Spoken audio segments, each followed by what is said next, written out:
Hello guys, അപ്പോൾ കുടുക്ക് പൊട്ടിക്കാതെ ഒരു വഴിയില്ല. ഞാൻ നോക്കുമ്പോൾ അക്കൗണ്ടിൽ വെറും 20 റിയാലേ ഉള്ളൂ. അപ്പോൾ നമുക്ക് കുടുക്ക് പൊട്ടിച്ച് നോക്കാം. എത്ര റിയാൽ ഉണ്ടാവുമെന്ന് അറിയില്ല.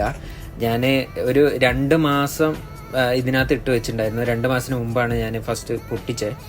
അത് കഴിഞ്ഞിട്ട് കുറച്ച് ഇട്ടിട്ടാണ് ഇപ്പോൾ ഒരു അത്യാവശ്യം വന്നപ്പോൾ ഈ പൈസ തീർന്നായിരുന്നു. അപ്പോൾ അതുകൊണ്ട് ഇത് പൊട്ടിക്കുന്ന കേട്ടോ. അപ്പം ഞാൻ ഇപ്പോൾ കുറച്ച് നാളായിട്ട് നമ്മൾ ബിസിനസ് ചെയ്യുന്ന ബിസിനസ്സിൽ നിന്ന് കിട്ടുന്ന പൈസയും പിന്നെ നമുക്ക് ആരെങ്കിലും കടം കൊടുത്ത് തിരിച്ചു തരുമ്പോഴൊക്കെ ഞാൻ പേഴ്സിൽ വെക്കാണ്ട് കുടുക്കയിൽ കൊണ്ടുവന്നിടും.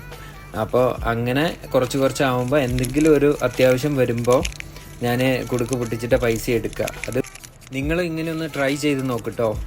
ഇപ്പം നമുക്ക് മാസാവസാനം പൈസയ്ക്ക് കുറച്ച് ബുദ്ധിമുട്ടൊക്കെ വരുമ്പോൾ നമ്മൾ മറ്റുള്ളവരോട് ചോദിക്കാതെ നമുക്കിങ്ങനെ കുറച്ച് പൈസ സേവ് ചെയ്യാൻ പറ്റുവാണെങ്കിൽ നമുക്കത് ഭയങ്കര യൂസ്ഫുൾ ആയിരിക്കും.